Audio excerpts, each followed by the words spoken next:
Hello students, हम लोग आज क्लास 9 के लेक्चर 4 में लिक्विड स्टेट के बारे में पढ़ेंगे।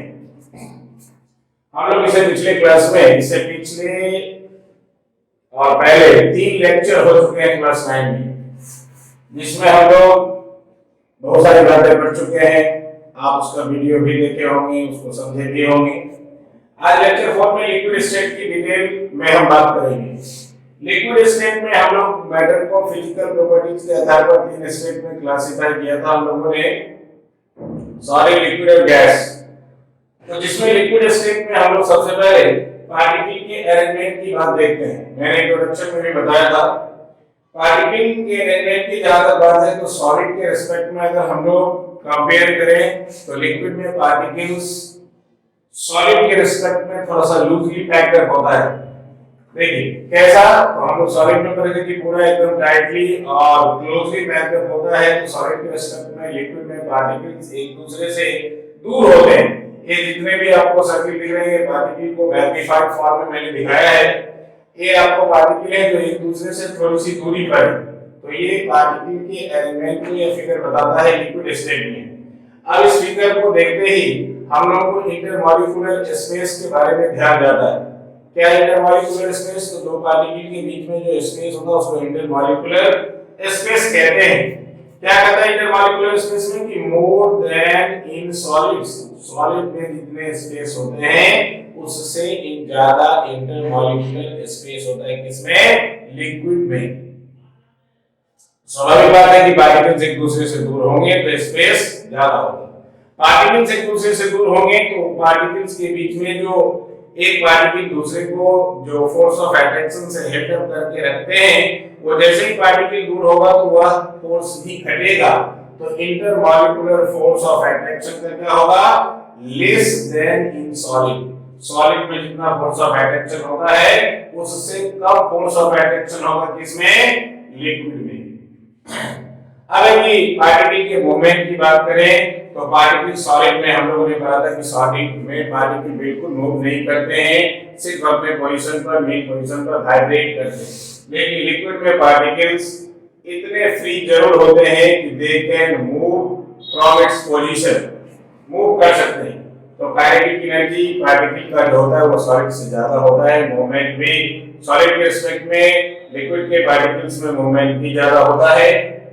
अब एक जनरल प्रॉपर्टीज ऑफ लिक्विड्स, क्या सब जनरल फिजिकल प्रॉपर्टीज है? कहते हैं liquids have no different shape, उसके कोई आकार प्रकार नहीं होते।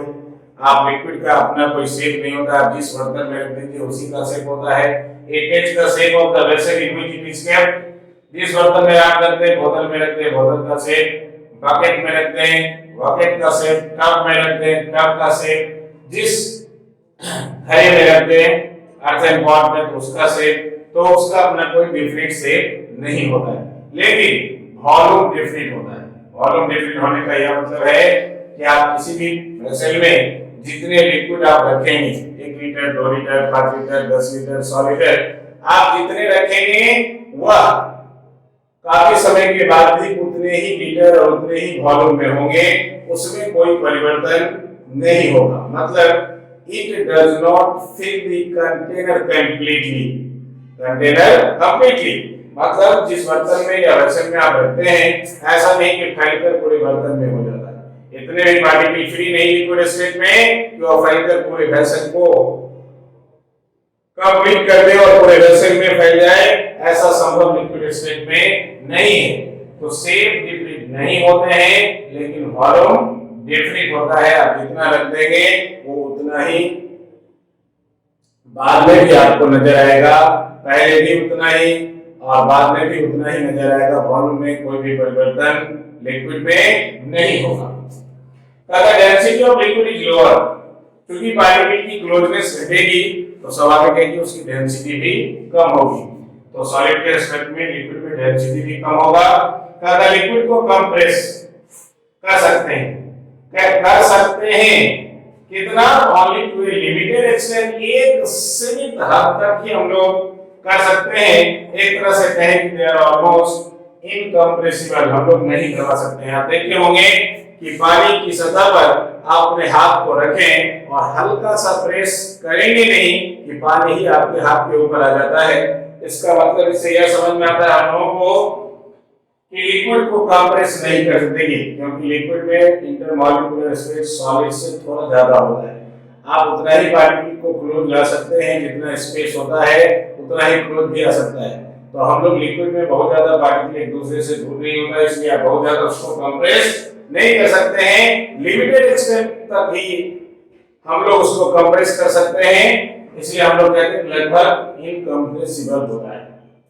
The melting and boiling points of the liquids are generally lower as compared to solid. Solid के रेस्पेक्ट में, कोई भी सॉलिड सब्सटेंस के रेस्पेक्ट में लिक्विड के जो मेल्टिंग और बॉइलिंग पॉइंट होते हैं वो कम होते हैं सॉलिड के रेस्पेक्ट में। क्यों? किसी लिक्विड को हम लोग अगर हीट करते हैं या बॉईल करते हैं, उसके स्टेट को चेंज करते हैं, उसमें टेम्परेचर देने की जहां तक बात है, हम लोग जो टेम्परेचर सप्लाई करते हैं, हीट जो सप्लाई करते हैं, वो सॉलिड के रेस्पेक्ट में कम देना पड़ता है। क्यों?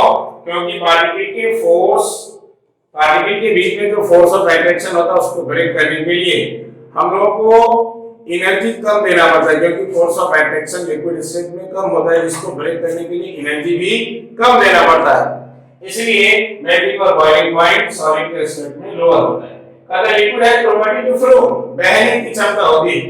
एक बात हमेशा ध्यान में रखना है कि liquid always flow from higher level to lower level. पानी जब भी, पानी तो एक लिक्विड है, पानी के अलावा कोई दूसरा लिक्विड भी हो तो जब भी वो फ्लो करता है तो हायर लेवल से, जिधर कंसंट्रेशन ज्यादा होगा उसके ठीक विपरीत जिधर कंसंट्रेशन लोअर होगा उस तरफ ही फ्लो करता है। और फ्लो क्यों करता है? तो because there particles are free enough to move, इतने फ्री जरूर होते हैं कि they can move from its position, they can slide over each other, that's why they can flow and a liquid has property to flow, बहने की क्षमता होती है। अगर चूंकि लिक्विड्स में फ्लूइडिटी होता है, it has property to flow, इसलिए they have the property of intermixing, आपस में मिलने की भी क्षमता होती है। अब ये देखिए, सब लिक्विड के मिलने की क्षमता अलग-अलग होती है। कुछ लिक्विड थोड़ा ज्यादा विस्कस होता है, विस्कस मतलब गाढ़ा, और कुछ लिक्विड थोड़ा कम विस्कस होता है। लेकिन पहले मैं क्या बात कर रहा था कि चूंकि लिक्विड में बहने की क्षमता होती है, मूवमेंट पार्टिकल में होता है, तो they can intermix with each other, नहीं एक लिक्विड दूसरे के साथ मिल सकता है, इंटरमिक्स कर सकता है, डिफ्यूज कर सकता है। तो एक लिक्विड में एक सॉलिड भी डिफ्यूज कर सकता है, इसी लिक्विड में एक लिक्विड भी दूसरे लिक्विड में डिफ्यूज कर सकता है, एक गैस भी लिक्विड में डिफ्यूज कर सकता है। जैसे मान लीजिए, मैं आपको एग्जांपल बताता हूं, सॉलिड डिफ्यूज करे किसमें? लिक्विड में। जैसे मान लीजिए कॉपर सल्फेट, जिसका कलर कॉपर सल्फेट क्रिस्टल का कलर ब्लू होता है। आप जैसे ही कॉपर सल्फेट को वाटर में रख देंगे तो आप देखेंगे कि वह जैसे ही उसमें डिसॉल्व होगा कॉपर सल्फेट, उसका पूरा ब्लू कलर पूरे उस वेसल में फैल जाता है और वाटर को ब्लू कलर में तब्दील कर देता है। ब्लू कलर जो कॉपर सल्फेट का था वो स्प्रेड हो जाता है। तो ये सॉलिड का डिफ्यूजन किसमें? लिक्विड में। कोई एक लिक्विड मिक्स करे, मान लीजिए इंक है, आप इंक का 2 ड्रॉप पानी में रख दीजिए, आप देखिए कि पूरा इंक उस वाटर में फैल जाता है। ये लिक्विड, इंक भी एक लिक्विड है, वाटर भी लिक्विड है, दोनों आपस में इंटरमिक्स कर जाता है, तो लिक्विड इन लिक्विड। अगर लिक्विड में बताना था, जैसे मान लीजिए मधु, शहद जिसको कहते हैं आप, हनी, तो उस वह भी डिफ्यूज करता है, वह भी लिक्विड की श्रेणी में आता है। लेकिन आप हनी में और इंक दोनों को वाटर में रखेंगे तो क्या अंतर? आप हनी में देखेंगे कि हनी को जब आप वाटर में देंगे तो वह इजीली डिफ्यूज नहीं करता है, इजीली आपको उसमें मिलते हुए नजर नहीं आता है, लेकिन इंक इजीली डिफ्यूज करता है। तो rate of diffusion different liquid का डिफरेंट होता है। कुछ लिक्विड इजीली आपको डिफ्यूज कर जाता है, कुछ इजीली डिफ्यूज नहीं करता है। तो honey is more viscous than ink, ink से ज्यादा विस्कस होता है, गाढ़ा होता है, इसलिए उसके पार्टिकल के बीच में अट्रैक्शन थोड़ी सी अधिक होता है, इसलिए वो इजीली डिफ्यूज नहीं करता है। कुछ गैस भी डिफ्यूज करते हैं, जैसे कार्बन डाइऑक्साइड, ऑक्सीजन, ये आपको एटमॉस्फेयर में, एयर में मौजूद रहता है, और ये भी वाटर में डिफ्यूज करता है। और कैसे नहीं करता है? जो एक्वेटिक प्लांट्स हैं, एनिमल्स हैं, वो ऑक्सीजन कहां से लेते हैं? एक्वेटिक प्लांट्स और एनिमल्स ऑक्सीजन वही ऑक्सीजन यूज करते हैं जो वाटर में डिफ्यूज होता है। अगर एटमॉस्फेरिक ऑक्सीजन वाटर में डिफ्यूज ना करे तो एक्वेटिक प्लांट्स और एनिमल्स का सर्वाइवल मुश्किल हो सकता है। तो वह डिफ्यूज ऑक्सीजन जो वाटर में होता है उसी को एक्वेटिक प्लांट्स और एनिमल्स यूज करते हैं। तो सॉलिड, लिक्विड और गैस तीनों डिफ्यूज कर सकता है किसमें? लिक्विड में। फ्रीजिंग, ये फ्रीजिंग लिक्विड शो करता है। एक फेनोमेना है, ऐसा फेनोमेना है जिसके तहत कोई लिक्विड को कूल करने पर अगर वह सॉलिड में तब्दील हो जाए तो उसको हम लोग फ्रीजिंग कहते हैं। हम लोग अपने घर में ही देखते हैं, हम लोग रेफ्रिजरेटर रखते हैं, फ्रिज रखते हैं, तो वाटर को आप किसी बर्तन में रख देते हैं फ्रीजर में तो वह आइस में तब्दील हो जाता है। मतलब आप जब उसको कूल करते हैं तो क्या हो जाता है? The transformation of a liquid into solid, किसी भी लिक्विड का सॉलिड में तब्दील होना कूल करने पर, टेम्परेचर कम करने पर सॉलिड में तब्दील होना, इसको फ्रीजिंग कहते हैं। जैसे वाटर का आइस में तब्दील होना। ये क्या है? वाटर लिक्विड है, कूल करते हैं तो सॉलिड में बदल जाता है, और फ्रीजिंग को हम लोग सॉलिडिफिकेशन भी कहते हैं। तो solidification of a liquid is called freezing. किसी लिक्विड के सॉलिडिफिकेशन प्रोसेस को हम लोग फ्रीजिंग कहते हैं। अब इवेपोरेशन हम लोग नीचे कर सके, ये प्रोसेस क्या है? इवेपोरेशन क्या है? The conversion of a liquid into its vapour और गैस। मतलब किसी भी लिक्विड का तब्दील होना किसमें? वाष्प में, वेपर में या गैस में, इसको इवेपोरेशन कहते हैं। देखिए हम लोग दो टर्म सुनते हैं, एक सुनते हैं इवेपोरेशन, एक सुनते हैं बॉइलिंग। बॉइलिंग मतलब उबालना, इवेपोरेशन मतलब वाष्पीकरण। दोनों में थोड़ी सी फर्क, क्या फर्क है तो मैं आपको बता देता हूं कि फर्क क्या है। इवेपोरेशन किसी भी टेम्परेचर पर संभव है, लेकिन बॉइलिंग फिक्स टेम्परेचर पर संभव है। बॉइलिंग फिक्स टेम्परेचर पर संभव है। अब जैसे वाटर का बॉइलिंग पॉइंट 100 डिग्री सेल्सियस, वह उबलेगा तभी जब 100 डिग्री सेल्सियस पर पहुंचेगा टेम्परेचर। लेकिन इवेपोरेशन 100 से नीचे भी होगा, 10, 20, 50, 70 डिग्री भी होगा तो इवेपोरेशन संभव है। और इवेपोरेशन आप वाटर साइकिल पर, वाटर साइकिल में हर वक्त इवेपोरेशन होते रहता है, इवेपोरेशन उसका एक मेन प्रोसेस है। तो इवेपोरेशन किसी भी टेम्परेचर पर संभव है, लेकिन बॉइलिंग फिक्स टेम्परेचर पर संभव है। इवेपोरेशन सरफेस फेनोमेना, पानी की सतह पर सिर्फ इवेपोरेशन होता है। कैसे? अब ऐसे ही हीट मिलता है वाटर को, तो जो सरफेस पार्टिकल होते हैं वो एनर्जी को गेन करता है, they become more energetic and they escape the surface and convert into vapour. तो सतह को छोड़ देता है, वेपर में तब्दील हो जाता है। बॉइलिंग आपको मैंने कहा कि वह सरफेस नहीं, बल्क फेनोमेना है। मतलब आप किसी बर्तन में वाटर को अगर बॉईल करते हैं तो आप उसका पहचान है, मैं आपको बता देता हूं कि पानी को किसी बर्तन में रखकर आप अगर गर्म करेंगे, जब बुलबुला, बबल्स जिसको कहते हैं, वो पूरे बर्तन से नीचे से भी बुलबुला निकलने लगे तो आप समझ जाइए कि पानी उबल रहा है। सिर्फ सतह पर से आप छोटे छोटे अगर देखते हैं बुलबुले तो वो समझिए इवेपोरेशन हो रहा है, वो बॉइलिंग नहीं। लेकिन अगर पूरे मास ऑफ द लिक्विड से बबल्स नीचे से भी निकलते हुए नजर आए तो वह बॉइलिंग की पहचान है। तो बॉइलिंग आपको फिक्स टेम्परेचर पर होता है, इवेपोरेशन किसी भी टेम्परेचर पर संभव है। इवेपोरेशन आपको सरफेस फेनोमेना है, बॉइलिंग बल्क फेनोमेना है। तो ये सब बात बॉइलिंग और इवेपोरेशन में ध्यान में रखना है। अगर इवेपोरेशन को कौन कौन से फैक्टर प्रभावित करता है? नहीं, अब देखिए इसमें एक टर्म लिखा है वेपर और गैस। नहीं, इसमें भी तरह हम लोग प्राय वेपर को गैस, गैस को वेपर कहते हैं। नहीं, मतलब हम लोग को कुछ कभी कभार कंफ्यूजन, बिल्कुल मतलब दोनों को दोनों जगह इस्तेमाल करते हैं, लेकिन थोड़ी सी फर्क। हम लोग वेपर उस टर्म के लिए यूज करते हैं जो गैस रूम टेम्परेचर पर लिक्विड स्टेट में हो, और वह जब गैसेस फॉर्म में जाए तब वेपर इस्तेमाल करते हैं। वेपर टर्म जैसे the gaseous form of water.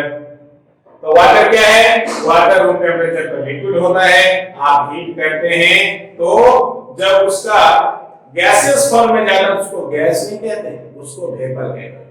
तब फिर गैस किसको कहते हैं?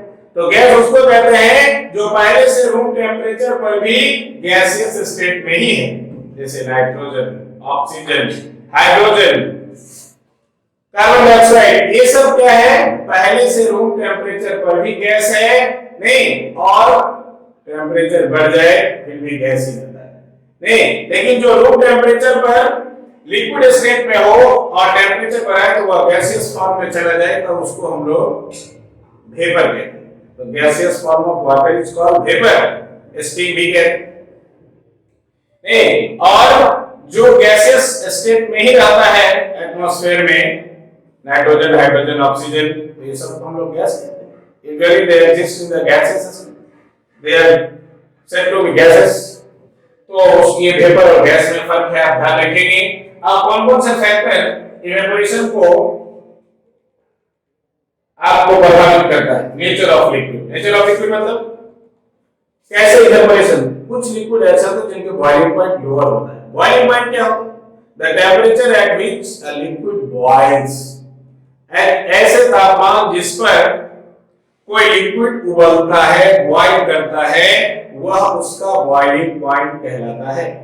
जैसे वाटर का boiling point 100 degree Celsius, alcohol की boiling point 78 degree Celsius, mercury की बॉइलिंग पॉइंट 357 डिग्री सेल्सियस।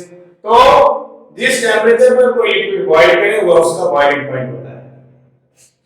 तो नेचर ऑफ लिक्विड, जिसका बॉइलिंग पॉइंट लोअर होगा वह इवेपोरेशन रेट भी उसका अधिक होगा। जैसे अल्कोहल का 78 है, वाटर का 100, which will evaporate first?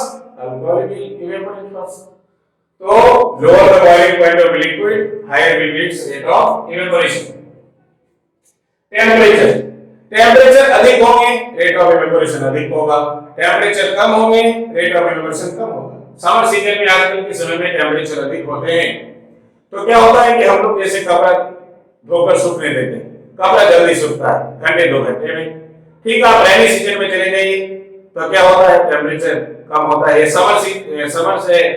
Winter season में चले जाइए, फॉगी वेदर होता है, टेम्परेचर कम होते हैं अमूमन, तो आप देखेंगे रेट ऑफ इवेपोरेशन कम होता है, इसलिए कपड़े को सूखने में समय लगता है। आजकल जल्दी सूख जाता है क्योंकि रेट ऑफ इवेपोरेशन अधिक होता है, टेम्परेचर अधिक होते हैं। तो the rate of evaporation increases with increasing temperature, बढ़ते तापमान के साथ रेट ऑफ इवेपोरेशन बढ़ता है। सरफेस एरिया, पानी जिसमें रखा है उसका सतह, सरफेस एरिया कितना, मान लीजिए एक बॉटल में वाटर रखा हो, एक उसके बाद एक टब में रखा हो, एक तालाब को ले लीजिए, किसका सरफेस एरिया सबसे ज्यादा? ऑब्वियसली तालाब का सरफेस एरिया बड़ा है, तो एक बार में ज्यादा पार्टिकल वेपर बनेगा किसमें? तालाब में। उससे कम किसमें? टब में। सबसे कम किसमें? बॉटल में। नहीं, तो surface area, the rate of evaporation increases with increasing surface area of the liquid. Surface area जितना अधिक होगा उतना रेट ऑफ इवेपोरेशन भी अधिक होगा। इसलिए हम लोग कपड़े को फैलाकर सूखने देते हैं, मोड़ कर नहीं, मोड़े धूप में सूखने नहीं देते हैं क्योंकि सूखने में समय लगेंगे। ह्यूमिडिटी, ह्यूमिडिटी क्या होता है? आर्द्रता। आप एसएसटी में भी पढ़ते होंगे इस टर्म को। नहीं, amount of vapour present in the atmosphere, degree of वेटनेस of air, हवा में कितनी नमी है, हवा में जो नमी होती है उसी को ह्यूमिडिटी कहते हैं। अब ह्यूमिडिटी कब अधिक होता है? तो ह्यूमिडिटी आपको रेनी सीजन में खास करके अधिक होता है जब बारिश होते रहता है। तो आप देखते होंगे कि कपड़े 2 दिन 4 दिन 5 दिन में सूखते हैं। इसका मतलब एक तो इतना ज्यादा मॉइस्चर पहले से एटमॉस्फेयर में होता है, या विंटर सीजन में भी जब फॉग होता है, कुहासा होता है, तो उसमें भी ह्यूमिडिटी अधिक होती है।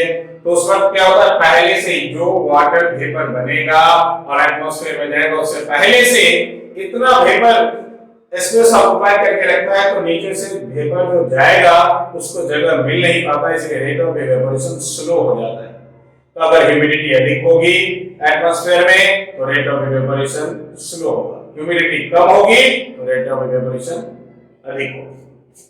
कम होगा ह्यूमिडिटी तो रेट ऑफ इवेपोरेशन अधिक होगा, ज्यादा होगा ह्यूमिडिटी तो रेट ऑफ इवेपोरेशन